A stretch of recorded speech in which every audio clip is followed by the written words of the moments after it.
parade tomorrow in Kansas City. We will have Tucker of KC Sports Network chugging beers for us. We'll get excited. Today we have Rob Stats-Guerrera chugging beers for another reason, probably miserable about the Niners loss. Where do they go from here? What's going to change? We'll get the fallout from him. I know he's got takes. And we have Torrey Smith, who is a Super Bowl champ twice over, of course, and he will be joining us to break down everything on both sides.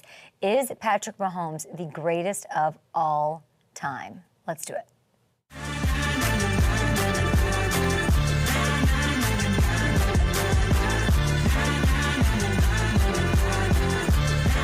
With Hamilton available, we're going to start the show here. Stats on the show. Torrey Smith is on the program. And you sick pup, you.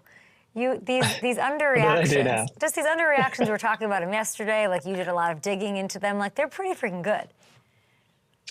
I feel pretty good about it. I'm excited for these. Yeah. Because I feel like the Super Bowl ends, and then everybody talks about it, and then of course, like once you get to the parade, like you're just nauseous from talking about it, and there's like not very much left on the bone to chew on, and we really have found some things here, my friend. Yeah, we found a little bit. Yeah. I'm sure there's still going to be some fans of other teams that are nauseous by the time the parade rolls around, but still a lot of good stuff out there. This is a big Super Bowl as far as legacies are concerned. Yeah. So. I'm looking at the rundown. I'm seeing there's a lot of room for you to roast me. A lot of room for you to poke fun at my pickleball skills, at Super Bowl week. Anything I should know before the show gets rolling here? No, I think we could just leave it at that. I'm very excited for this one. This is okay. This is going to be great. It's going to be loosey-goosey. Here's what we decided. We decided we're going to do 3 more shows, today, tomorrow, and then a big finale on Thursday. And then we're going to get the hell out of Dodge for 2 weeks. We're going to take, as a show, which we very much deserve, we're going to do a little 2-week see ya, and we're going to come back on, I believe, the 4th, refreshed and ready to tackle free agency and the like. Does that sound good to you? That sounds great to me, and I'm already looking at some free agency preview stuff this morning. I'll be ready to go by the time we get there. You're disgusting. We'll talk to you in a little bit. Let's get to some underreactions. With the 2023 season over, the Chiefs victorious, a dynasty officially labeled and born, and all of that. Well, let's do some underreactions. And I want to start with the guys you're seeing enjoying time at Disneyland. And it is not Mickey Mouse that I want to focus on. It is not Minnie Mouse. It's that guy, Patty Mahomes. I'm seeing a little Chiefs and Mahomes fatigue around these parts of the NFL ecosystem. And while I can understand that if you're part of 31 fan bases that would like to be there riding the float with Goofy and company, I still want to make sure that we as a society, as a people, as an NFL fandom, we're not underreacting to the fact that this Super Bowl win has given him the best start to any NFL career that we've seen at the quarterback position. I talked a little bit about what he's done and what he's been able to do at such a young age yesterday, but we're going to take it sick pupville. We're going to go deeper style here. Patrick just wrapped up his 7th NFL season. He's a pup, okay? Including the year he sat behind Alex Smith, mind you. What he's done through 7 years is pretty much unparalleled when you put it all together. I want to start with the Super Bowls. Let's go. Patrick has tied Tom Brady and Troy Aikman as the only quarterbacks ever to win 3 in their first 7 seasons. Now, Patrick's been very vocal about a three-peat since the second that game ended. I'm going to add to this.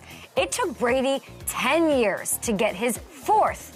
Aikman never won it again. Even if it isn't via a three-peat, which would be insane and amazing. It just reminds me of the Bulls and Jordan's greatness in the 90s. If Mahomes does add another here within, like, literally 9 years, the GOAT conversation opens up. Greatest of all time. GOAT meaning, like, singular, one ring to rule them all, not how we just say everybody and their mom are GOATed with everything and every accomplishment ever. Now, let's look at the overall wins. Not only are Patrick's 89 wins the most through 7 years, even though he sat out an entire season, people, he also has the best winning percentage we have ever seen. He is edging out Brady. And then if you look at, I don't know, the numbers of it all, and those matter, Patrick is well ahead of Peyton and Dan Marino for most yards through year 7, as you're seeing, that we have ever seen. And both of those guys, mind you, started as rookies. Patrick didn't. He also has more touchdown passes than both guys. And only Aaron Rodgers has a better passer rating. So, as we look at these, and the lore, the legend, the legacy that is Patrick. All right, let's wrap this up. As you look at those, no, not wrap this up. Just wrap up staring at those names. I want to get to what I want to say here, people. This is Michael Jordan. This is Kobe, may he rest in peace. This is Brady, may he do commercials every other day for 18 different brands. This is Babe Ruth-esque. This is Wayne Gretzky level stuff that we're in the midst of here. And it's beyond just football. This is as great a start as we have seen from an individual in a team sport. And while, yes, I think a lot of people would love to get a break from Kansas City and see their own teams get a chance to experience the confetti and the Lombardi, and we don't want Travis Kelce singing anymore and all these things, that doesn't mean we also can just not acknowledge. We can't stop appreciating greatness when we're witnessing it, because otherwise we'll miss it. And there was a part of me that really wanted the Niners to upset. I was very intrigued by it. I thought they were the best team in the NFL. What does momentum mean? It was going to answer a lot of questions for me. But the other part was, I'm sitting here, lucky duck that I am, in this stadium, let alone in a FanDuel suite with my CEO, who's like the best thing that's ever happened. And my friends like Shams and new friends like KD and all these, like we're having the best time ever. But how cool is it that I would witness the 3rd Super Bowl win for this guy? Like how cool is it that I'd witness the first back-to-back in over 20 years? So as much as I was rooting for the Niners, I made a point to appreciate, in between chicken strips and shots of Smirnoff vodka, I was appreciating the fact that I'm witnessing history and greatness in front of me as the confetti is falling. And that's something we all should do no matter how we feel or how tired we are. Okay, my next underreaction from Super Bowl 58, as I am back from Vegas in beautiful Los Angeles. While Patrick and Andy deserve so much praise. I don't know that like Andy's getting enough praise. They're deserving all the praise they're getting all week long. I think we're underreacting to the fact that Steve Spagnuolo really accomplished something that we've never seen from any coordinator in NFL history. Spags has now won his 4th Super Bowl as a coordinator. 4. No one has done that before. And while everyone else on this list won theirs with a single team, I want you to remember Spags also won one with the Giants when he came up with one of the best, most memorable, impactful, unforgettable game plans in Super Bowl history to beat Brady and the undefeated Patriots. And yes, while this 2023 Chiefs squad truly was the best defense that he's had statistically in his career, and this is the first year that the defense has been part of a Mahomes-led team, like the best defense, it all worked. I think we're underreacting to how good the defense has been under Steve Spagnuolo, and it's in the shadow of Mahomes always. Let's give it its moment. They've had a top 10 scoring defense in 4 of his 5 years with the Chiefs. And remember, Andy Reid bringing him in, that was a big turning point in this franchise. In Mahomes' first year as the starter before Spags was hired, the Chiefs were 24th in scoring defense and next to last in total D. Bottom of the barrel stuff, people. He's been as big of a part of this KC dynasty as anyone. And that brings me to exhibit number whatever here. This is a Hall of Fame resume, okay? And I want that to soak into everybody out there. Like, this is as Hall of Fame worthy from any individual on a team as I have ever seen. Can I ask you guys something? Do you know how many assistant coaches are in the Pro Football Hall of Fame? 0. They did start this sort of, what do they call it? The Awards of Excellence, okay? It's like a program within the Hall of Fame that honors assistants, that honors like the miscellaneous potpourri drawer of people who make an impact and contribute to wins and legacies and all of that. No coordinator has a gold jacket or a bust or, and nothing against the award of excellence and butterflies and rainbows, a legit enshrinement. I would like to, and I'm gonna take a sip of water so we get this out right.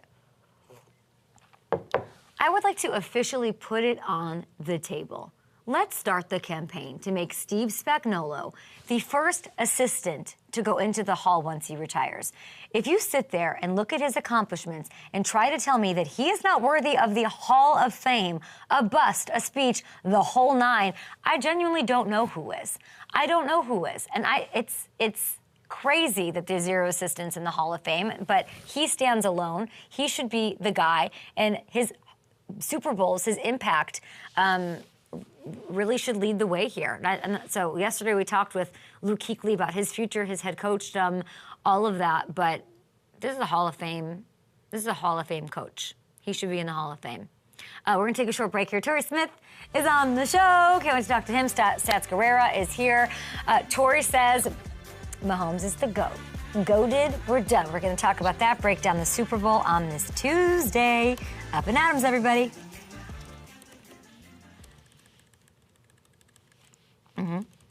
Make sure, can I see the captioning on that before it goes out?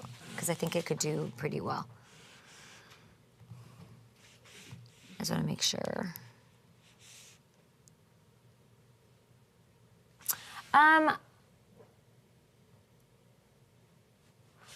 Yeah, let me, can I just see what I said before that? That might be meaningful. Let's see.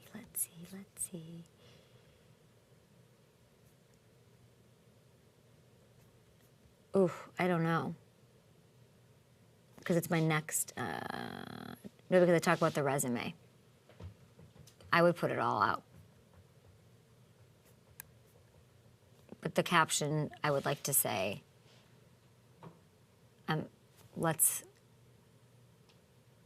Steve Spagnuolo deserves to be in the Hall of Fame, and here's why.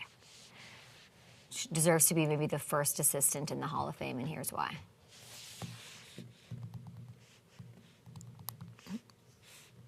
Great, thank you.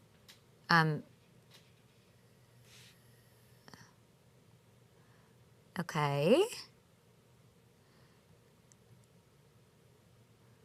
Great.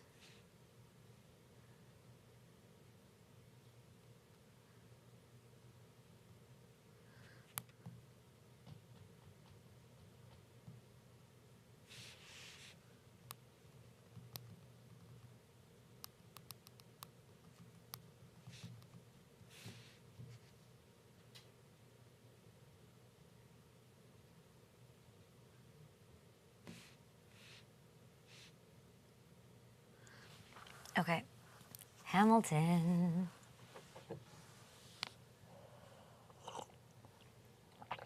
I invoke Hamilton. Those are some crazy numbers. I hope I sold that the way you wanted me to, because it's crazy. That was beautiful. I was channeling Marie, his amazing wife, who I remember, it was tough for him. Like, I was in St. Louis, I worked for the Rams when he was the head coach. It was a tough organization. It was a tough thing for him, but the players loved him. Everyone loved him. Maria would cook dinner for the whole team every week. It was a whole thing. I also want you to know that they gave me these slippers, like Kohl's Cash slippers at the shoot on Sunday with Gronk, and I have not worn another shoe since. It's the only shoe I have. All my clothes are still in Vegas, I believe. They're en route. The hotel, they'll send them.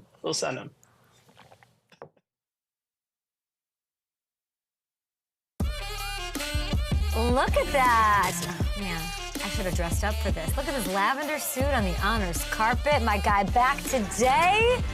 8 seasons at wide receiver, Ravens, Niners, Eagles, Panthers, 2-time Super Bowl champion, host of Trending Thoughts, and hopefully a huge Usher fan. Torrey, did you like the show?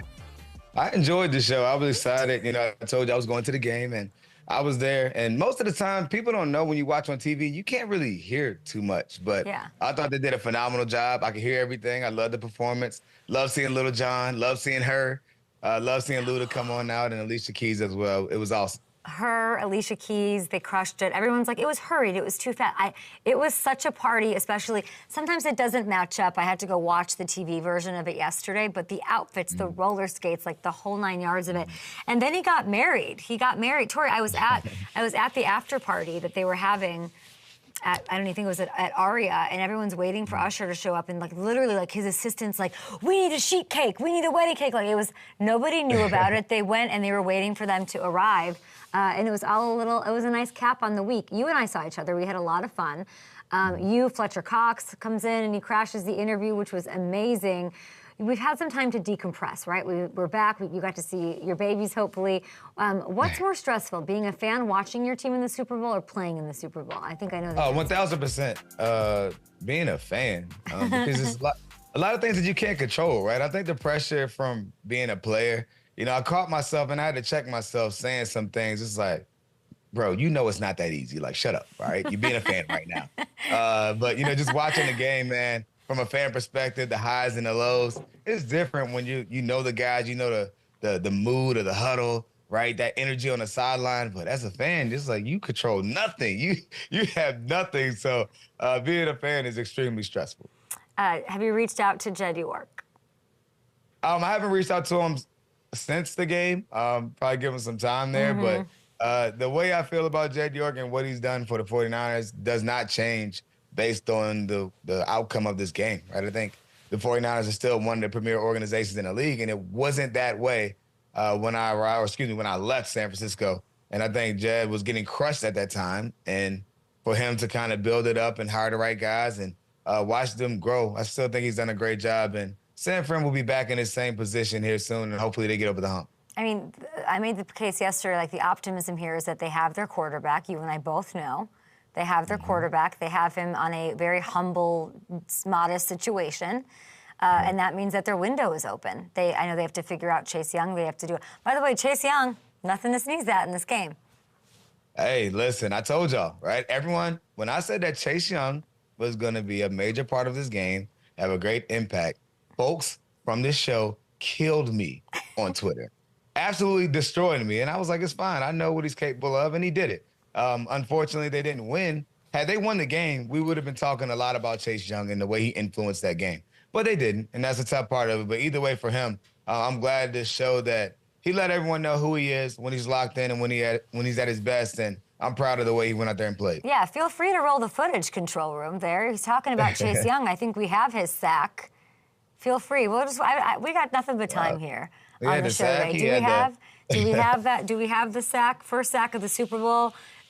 Chases him down in the second quarter. This is beautiful. I thought of you the second this happened to her. Right, he had drew an intentional grounding call as well. And by the way, they were holding those defensive linemen like nobody's business yesterday. I'm not a conspiracy theory guy by any means. However, the refs for sure let them play yesterday, but there were a lot of tackles by the offensive linemen on that field. We're going to talk a little bit more about the Niners side, but you mentioned being a fan. I find that's very funny because you're just sort of, you're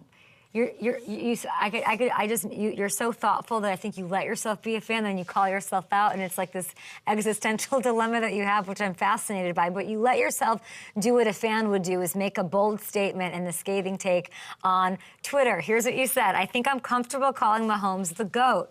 I've seen enough. I'm not being a prisoner of the moment. He is different. I mean, Brady does have 4 rings on him, just saying.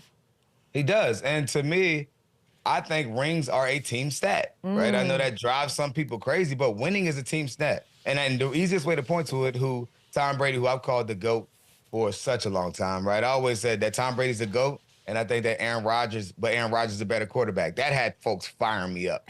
Now I'm comfortable saying that Patrick Mahomes is the best that I've seen.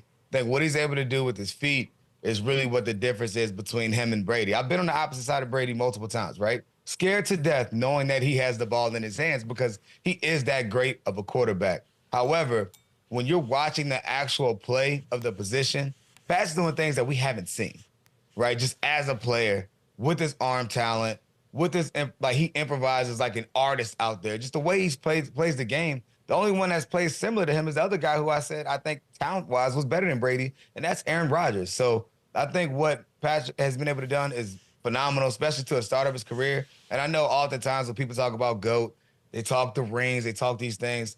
Listen, I can go down each and every quarterback ever, including Mahomes, and show that when they won, it was a team effect there, right? You can go the tuck rule. Maybe Tom Brady doesn't get that. Malcolm Butler doesn't get an interception, right? At the 1 yard line. Tom Brady doesn't win another ring, right? But it's a team game, and he did.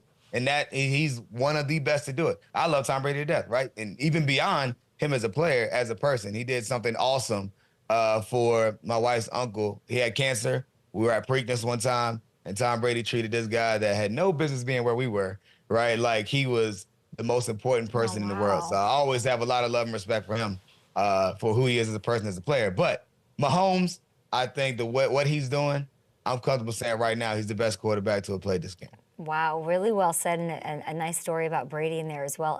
Incredible. And we just celebrate everybody, I think, in what they do and the greatness as we see it. Like I was saying to start the show, I'm seeing some of this fatigue that we saw with the Patriots. Like, I'm sick of them winning. I'm sick of, like, they just won again.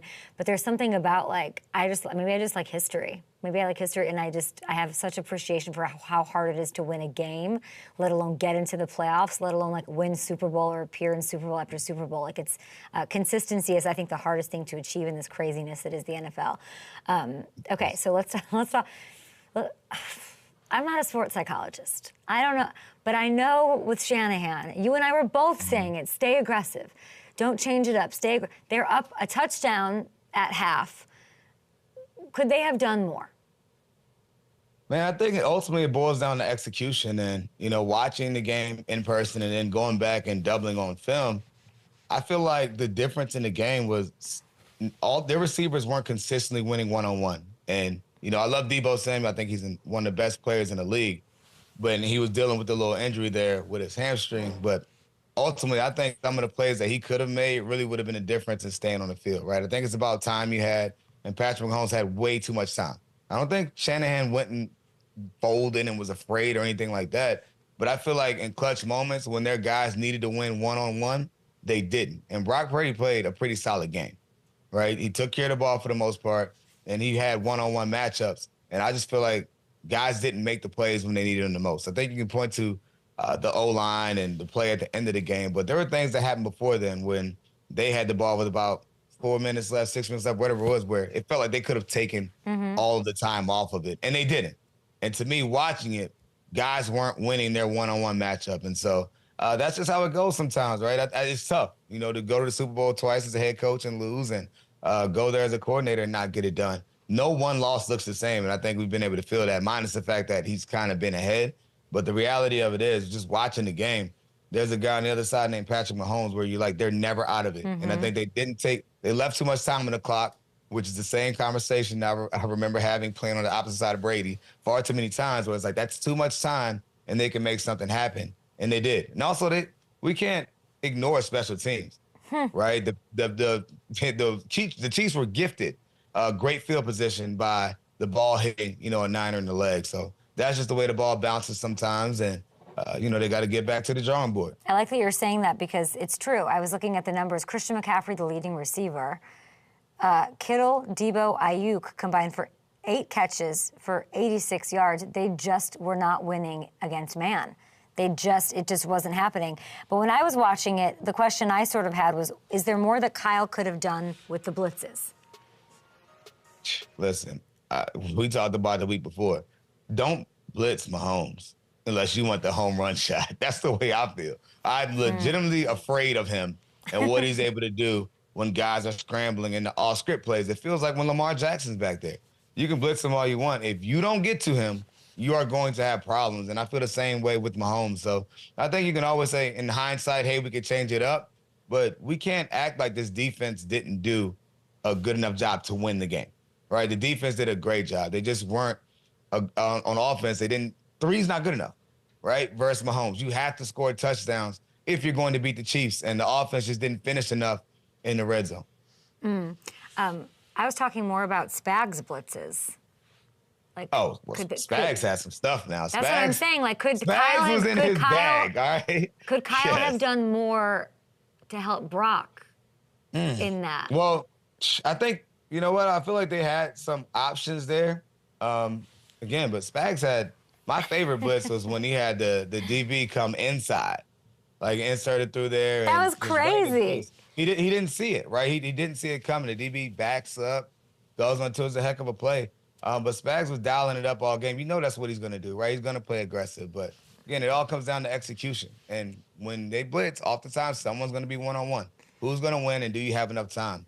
And ultimately it came down to they didn't make enough of those plays that they needed. But can I talk about Spags for a moment? I think he needs to get a lot more respect for what his role has meant to this team, because you're talking about a team earlier this year where you only thought they were going to be contenders towards the middle of the season simply because of Mahomes. Everyone else, the conversations were, oh, they're not the same. The dynasty's falling, whatever words you want to use.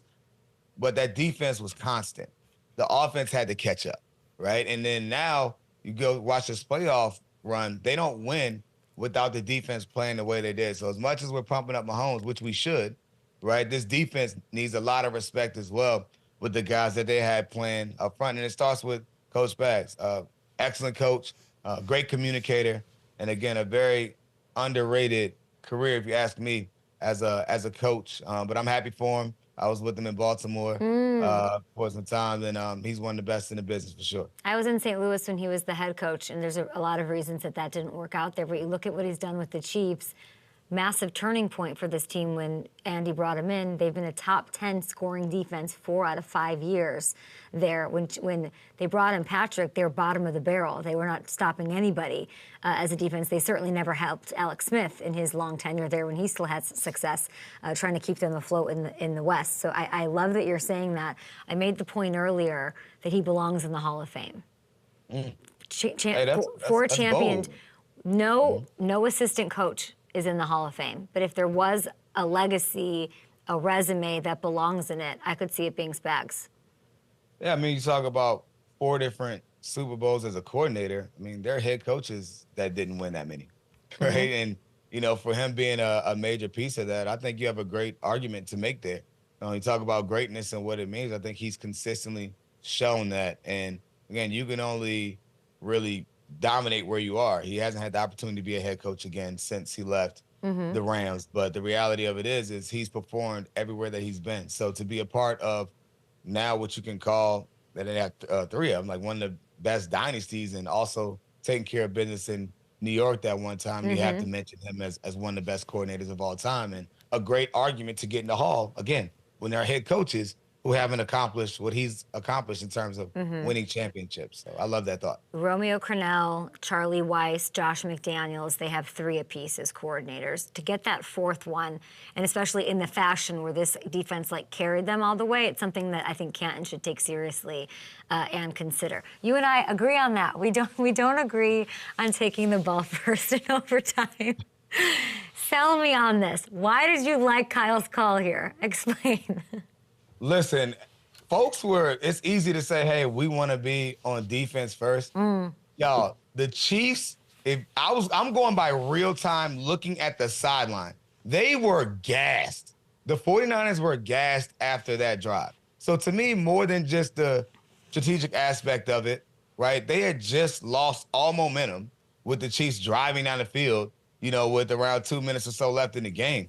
Those boys were tired. That pass rush was tired. So to me, I didn't think it was a bad decision, especially knowing with the overtime rules now, you both get a shot, right? So you don't want a tired defense out there with Mahomes and what they were doing. At that point, he was improvising, making plays with his feet. The ball was going downfield a little bit more, right? As they marched down the field. To me, I don't think that was his reason for it, but I understood it when I saw it in real time, even though 9 times out of 10, you want to go on defense first to see what you have to do on offense, right? But the reality of it is he would have put a tired defense out there. I'm not sure what the results would have been. But don't you want the last chance, Torrey? I mean, I think you do, but in my opinion, I'm not going for 2, right? So if you get the field goal and you can seal it at the end of the game, it's fine, right? But to me, if the defense just goes out and does their job, why aren't you going for 2? I'm going for 2, and I'm not letting Pat Mahomes touch it again. Man, going for 2 is a scary thought. I'm aggressive as they get. Yeah. But going for 2 to me is a scary sight. I'd rather take it into a second overtime than to go out there and risk losing it on a 2-point conversion. But You live by, you die by. I'm saying all of that as I talked about the Lions a few weeks ago. Yeah, go for it again. Now I'm like, it's Super Bowl. The way, like, if we were on Fear Factor back in the day, and it was, am I scared of going for two? Yes. Like, I don't want to walk the rope between the two buildings. That's scary. But Mahomes is scarier. He's like the box of snakes you have to lay in. Like, I'm like, they're both scary, but to me, the idea of Mahomes is scarier. So I thought that they should defer. The exhaustion, I think the exhaustion is why I did it. The scariest thing was that these Niners players, Torrey, are coming out and saying they weren't aware. That's kind of bad. What is it? How do you? And these guys knew. Is this where experience comes to play? Man, I don't know if that's the experience of just kind of living under a rock. Like, everyone knew about the rules, right? I think as a coach, it's important to go over those things, and we've heard that the Chiefs did that, but I mean, I thought everyone understood the new overtime rules when there was a problem a few years ago. So to me, as players, you have to understand that, right? You're going to get a second shot. That's why it's important for both offense and defense to play well. All right, hypothetically speaking, they went down, they got the field goal, right? They did score on their drive. But now what about the defense, right? We're putting all the blame on the offense here. That's why you have both sides that can take care of business. If the defense gets a stop, the 49ers win the Super Bowl, right? But now we're talking about Kyle's decision. Both sides have to come up to play, right? They both have to show up to play, and that rule makes sure of that. Now, the problem is, again, like we said, you can't give Mahomes 3, and ultimately 3. And something that we didn't mention this entire interview was that there was a blocked extra point. Or Mahomes and the Chiefs would have had those scoring a touchdown.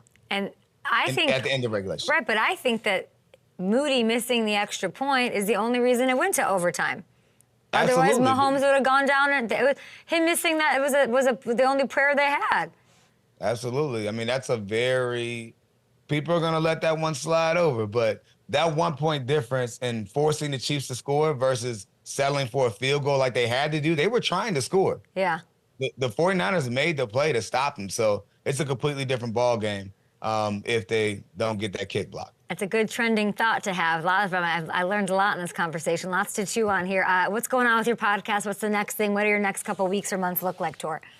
Oh, man, I know what the next one is coming fresh off of the Hall of Fame and the Super Bowl. We have to talk about what happened here, but I'm interested in knowing, how do people make selections for the Hall of Fame? Like, that's really kind of I'm questioning that a little bit. You know, I'm very happy for the guys that got in. Never be a hater. A lot of them, I'm thankful to call them mentors and OGs and me, from Julius Peppers to Patrick Willis to Devin Hester. These are all guys that, you know, I'm thankful to have competed against and also to be around. And Andre Johnson, guys that I worked out with as a youngin'.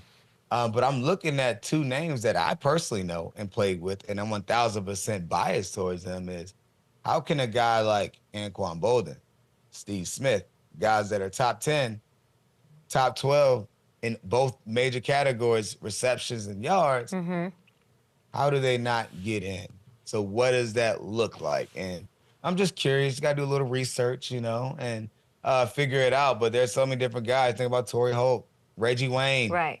Like, there's so many other receivers. It's like, man, maybe I'll just need to have a special receivers year to get all those goats in there. But the reality of it is, I'm very intrigued by that after watching the Hall of Fame and seeing how many years they made guys wait to get in.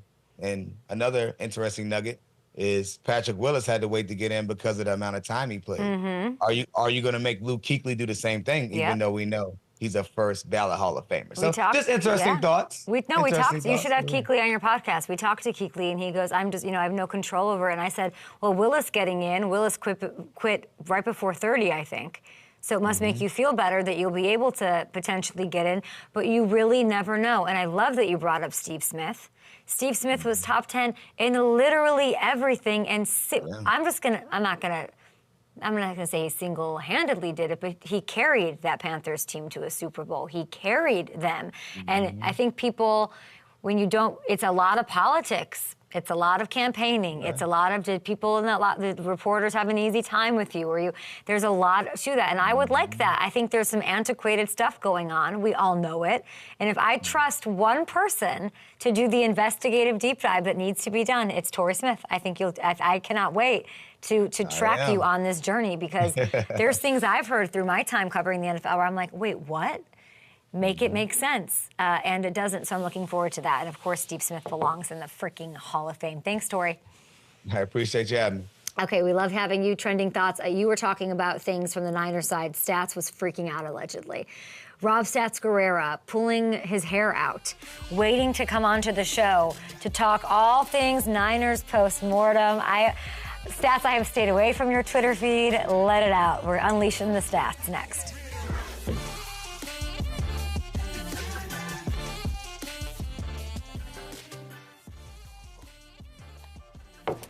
Hamilton, no Steve Smith?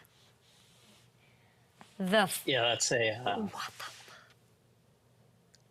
tough one. I mean, the resume, as you said, and Torrey said, top 10 and everything, and, played a different way, undersized, not prototypical, or was he itchy to reporters and people don't like that he said, ice up, son? Like, how much does that have to do with it? The TO demonstratives. It's so effed up. Yeah, we saw it matter for T.O. too. It took him way too long to get in. I mean, he was a first ballot guy, and it mattered. I wonder and we've what seen it matter in baseball too. I wonder what T.O. would say to Steve Smith. I wonder what because there is that comparison there. Just being yourself, being like not like everybody else, like doing things. It's messy. We should have him back and ask him. Torrey Smith, I mean, we haven't talked about this. Torrey Smith and Deshaun Jackson were like maybe the best part of my week. Oh, yeah. I was exhausted. I wasn't ready for it. The two of them sat down. They put the glasses on. I put my glasses on, and they had a podcast within the show. Oh, yeah. Yeah, you literally put your feet up. It was great. T.O. talked about Scarlett Johansson and the M&Ms, and then they got into a huge debate about Lamar. If that was any other day but Friday of Super Bowl, that stuff would have been everywhere. Oh, yeah. We should repurpose that. I don't know if Jordan's listening. That's a good point. The conversation about Lamar was fascinating, especially hearing Deshaun's perspective from being in that locker room last year and what Lamar was allowed to do at the line of scrimmage and how Harbaugh handled him. Yeah. And, obviously T.O. had his own opinions there, but that's a good call. Let's do that. Let's repurpose. Let's cut up that interview and put it out, because it was just I was like in awe. I was like, is this happening right now? That was great. What else was I going to say? What do you think? I have 45 seconds. What can I say that would make Stats so mad? What can I ask him? Or I don't think it's gonna. What side should I take? I haven't looked at his Twitter. I haven't listened to. I have to listen to Gold Standard. You could take Torrey's side. The Shanahan did the right thing. That might get him going. Oh, like he should have taken it. He shouldn't have deferred. Yeah. Or he should have. Yeah. Okay. Kyle tried his best. What else can you add? I'm trying to think. They'll be here again. That's not going to take much. We'll see him next year. All right. Oh God, I don't have enough energy for this. Can I get a coffee control room, please?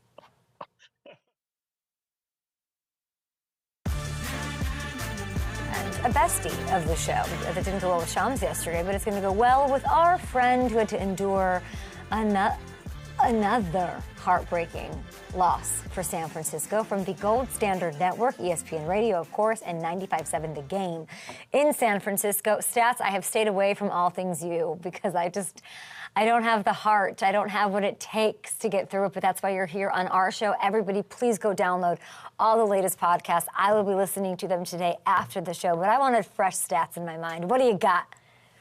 Hey, don't tell me you don't have the heart. I heard you during the break. Just twisting the knife. You think that I need to have it made worse for me when I just watched my team lose the Super Bowl for the second time in 7 years? I mean, and I got to sit here and listen to Torrey Smith say the craziest things I've ever heard in my life.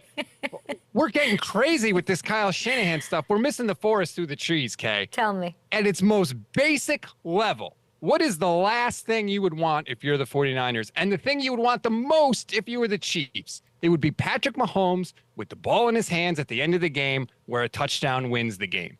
Not only did that actually happen, the 49ers handed it to the Chiefs. They gave it to them by taking the ball first in overtime. Why would you ever do that? And it wasn't because the defense was tired, because Kyle was asked about that after the game, and he specifically said no. It was a terrible decision by Kyle Shanahan. And he sits there and says, well, we wanted the ball third in case of sudden death. Is he forgetting that the Chiefs could just go for two if they get a touchdown? If you're Andy Reid, aren't you going to say, let's put the ball in the hands of the best player on the planet 2 yards away from the end zone with a chance to win the Super Bowl? He's not kicking off to Kyle Shanahan again. But so I think stats, they were tired. The defense needed a nap. Stats. Great. So the defense was tired. So then why are you kicking a field goal? Because you're assuming you're not going to stop Mahomes anyway, right? So then why are you not going for it on fourth down, Kyle Shanahan? Why are you not at least running the ball on 3rd and 4 and then seeing where you are? Maybe you get it. Maybe you gain 3 yards. So then it only becomes 4th and 1. He butchered the end of that game. He screwed up the timeouts at the end of the first half. His game management stinks. He needs help. He's a great play caller. He is a great play caller. Kyle Shanahan is the reason that the 49ers have been where they have been in the past 4 or 5 years, but he's also the reason they don't have a Lombardi trophy right now. It is, and we'll get into it, and it's something that you and I were concerned with all since I've known you. It's just, can Shanahan sort of figure out the sports psychology of it? It's really the 2-point conversion factor is the biggest thing here. I think, and I think that you're nailing all of that. There were never going to be 3 possessions here. The weirdness of the players admitting that they didn't know the rule, like it's messy. Yes, that is not a good look for Shanahan, certainly. But Mecole Hardman caught the game-winning touchdown, and he didn't know the rule. He didn't know he caught the game-winning touchdown until Mahomes told him in the end zone. So, it's not like every Chiefs player was buttoned up on the rules too, but you're right. It's a bad look for Shanahan. The whole Super Bowl was a bad look for Shanahan. I mean, he made critical decisions in the game that I think cost the 49ers. And the frustrating part of it is early in the fourth quarter on fourth down, Kyle did go for it. The 49ers converted, and they got the go-ahead touchdown to Juwan Jennings. So he made that decision to go for it on fourth down, yet in overtime, he clammed up. I don't understand the difference in those two. You still have Patrick Mahomes on the other side. So why would you change your thinking there? It didn't make sense. Well, because I think sometimes people make decisions based in fear. And I think that being 0-3 in that kind of a world sort of takes over. How do we help him? You're saying he needs help with the decision making. How do we get over the struggles in the biggest game? Well, first he has to admit that there's actually a problem, that he needs help. And if you look at his comments after the game, he was totally fine with everything. He said he had no second guesses because he did what he planned to do. And I think that's really where Kyle gets into trouble. And I don't know if his brain is scrambled from the end of the Super Bowl with the Falcons, but he thinks that he's taking emotion out of it by deciding these things ahead of time and then sticking to that plan. He thinks that's the best decision. But what that does is ignore all the information that you gain during the game itself, right? He doesn't know when he makes this plan that Drake Greenlaw is going to pop his Achilles, that Deebo Samuel is going to get hurt, that George Kittle is going to get hurt, that John Feliciano is going to get hurt. He doesn't know how Steve Spagnuolo is going to actually play his defense because the game hasn't started yet. He has all that information once the game starts, but I think he thinks if he deviates from that plan, that he is somehow letting emotion dictate his decisions, and I don't think that's the correct mindset. Was there a moment in the fourth quarter, were you with me when I was watching that fourth down call that was so ballsy? And I was like, this man's got it. He's evolved. Were you with me? Because then he went right back to not. But there was that moment where I was like, F yeah.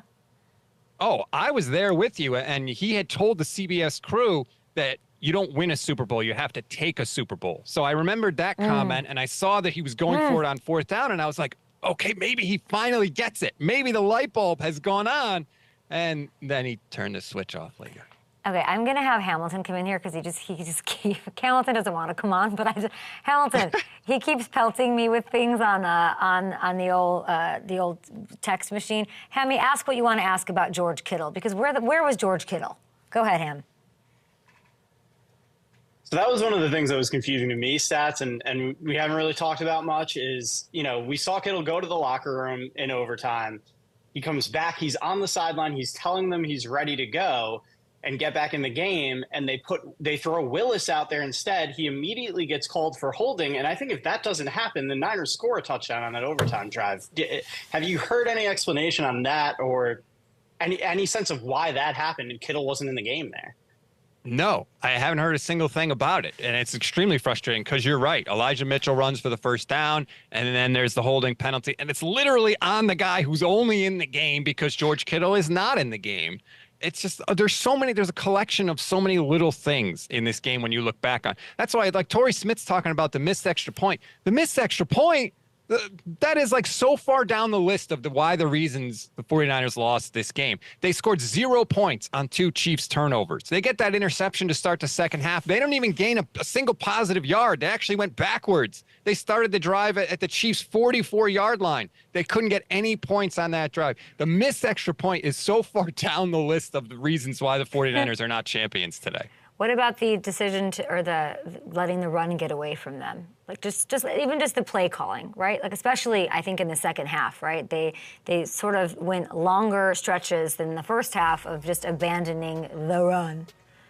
Yeah, the first 6 plays of the second half were all passes. Kyle Shanahan specifically denied getting away from the run game, but I think what hurt him was they would have an incompletion on first down, and then it would be second down, and sometimes there would be a penalty or something that would force Kyle. Like, he thinks that second and long is not a running down. So he would pass on second down, and then they might gain a couple yards, or maybe it's incomplete, and now you're in third and long, and you have to pass. And I feel like he didn't, like, why can't you run it on 2nd and 15? What is so terrible about that? Maybe you gain 5 or 6 yards, and then the third down doesn't become quite so daunting.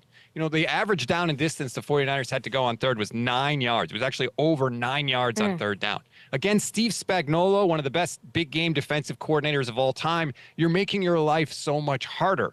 And Kyle can deny it all he wants, but the facts are the facts. They needed to run it more on those first 3 possessions of the second half, and they didn't do it.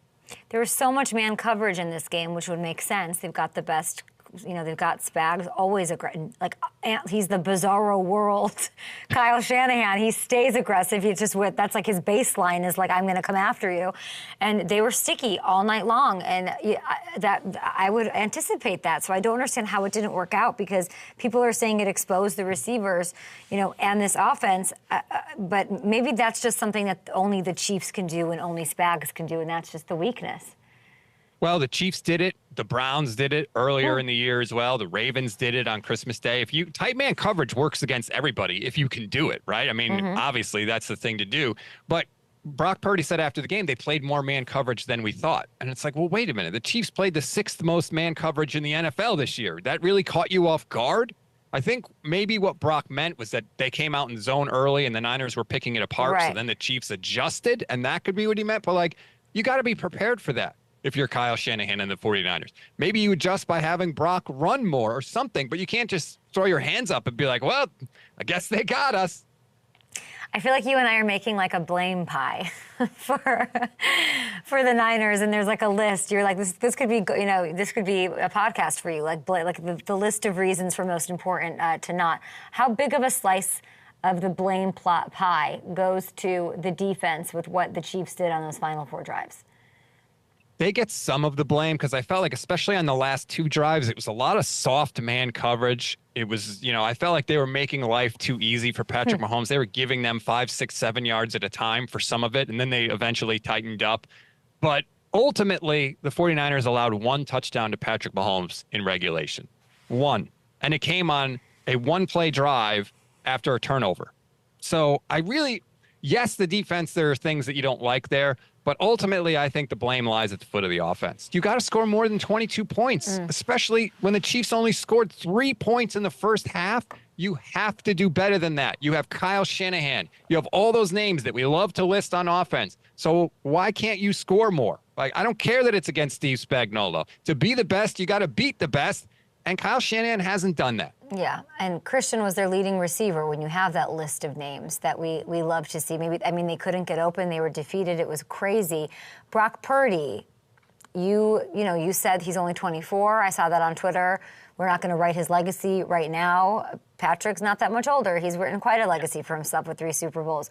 What do we make? I mean, they've got this window. He's on a very modest contract. Let's effing go. Let's get Ayuk back here and let's go.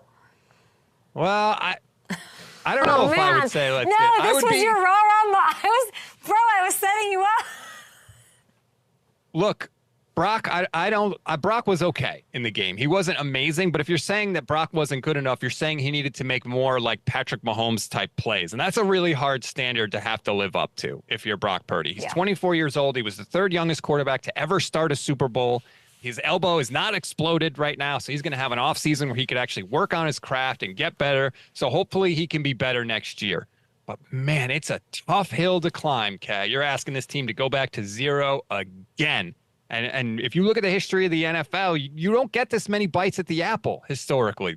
Usually around this time, the run kind of ends a little bit. So if the Niners are going to do this, they're going to do it in uncharted territory. It's a big, big ask for any quarterback, let alone a guy going into his 3rd year. Yeah, and Ayuk they want him back next season. He's on his 5th-year option. He's not quite a free agent.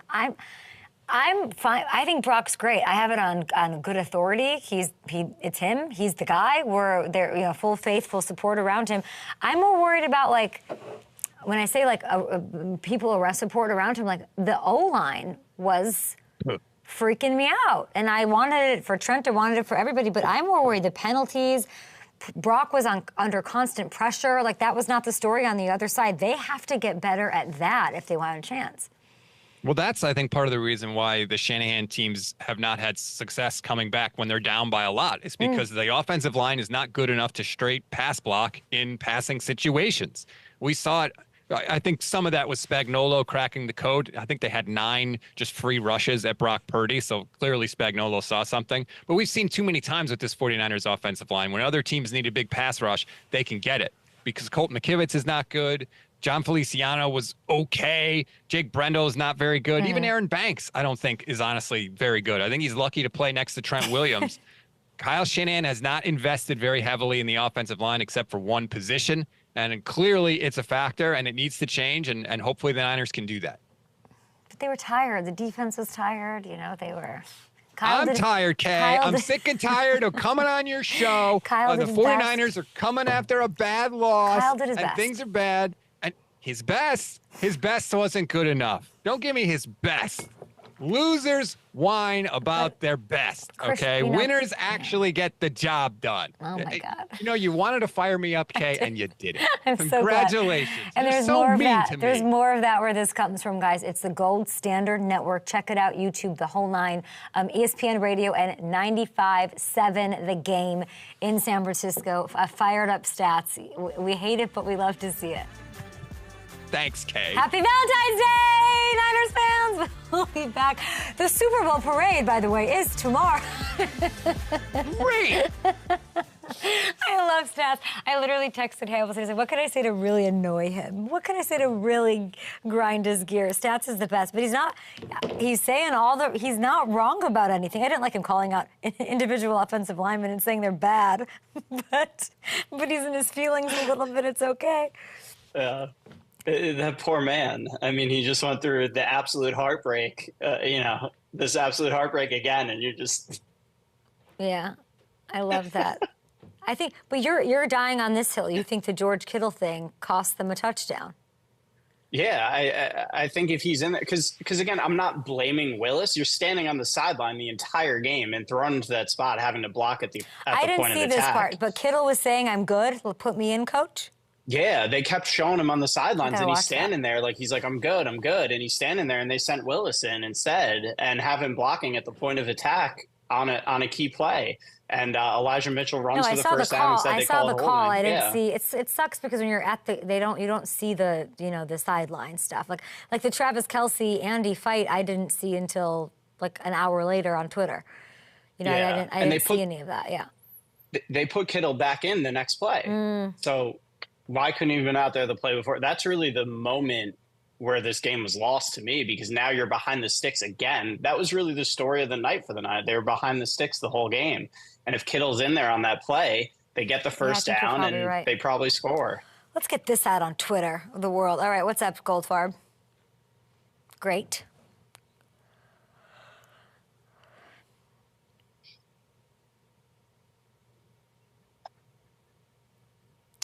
I don't know. What is it? Do that, and then we'll have more time to F around tomorrow. Hamilton, I'm going to need you here because I was not a part of this tomfoolery. I guess we couldn't get to pickleball. Oops. So where are we going? Oh, it's going in the A block tomorrow. Pickleball. Yeah. I think we do this. Yeah. A block. I think pickleball's going in the A block tomorrow. You're not escaping. When I tell you it was, you can probably dig up more. There's probably more footage. We got worked. I saw the one clip that you sent me. And I fell on the ground. Yeah. At least you got the ball in bounds. I mean. It was like Vernon. What was Vernon doing? It was like Vernon was acting like a pickleball player. And I was like, no. Like, we're playing. And it was like he was acting a scene of like a 5-5 facing. This is like what I was like. I don't know if you guys know this. The college I was kind of him. In 30 seconds. As many as you can. Yeah. Yep. You ready? Yep. Come on, Guess we're not playing elbows.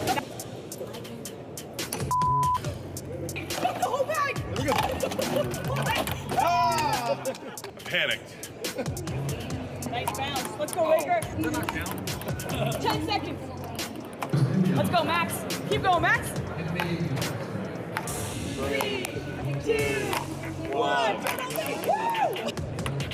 Hey. 10. You got it, Jordan. 6 seconds. How much time left? We got 4 seconds left. 4, 3, 2, draw the ball. 1. We got a new leader. Woo! New leader, Jordan Love. Hammy, walk me through this. Who won? All right, so Jordan Love won. He went with the bouncing approach. They got 2 points for bounces there. But it was quite a competition. Robbie Gould was in the lead for a really long time until Jordan Love and Daniel Jones kind of took over on Friday. Oh my God, Vernon Davis is at the bottom. Apparently, you can't do anything other than play football athletically. You just won Super Bowls and drink Smirnoff. I have no idea. We're going to get to the bottom of the Vernon Davis hole tomorrow. Congrats to Jordan Love. I mean, coincidentally, he was my favorite player that we talked to. Daniel Jones, I have a deep dive on Daniel Jones, too. We have so much to do this week. We have so much to do.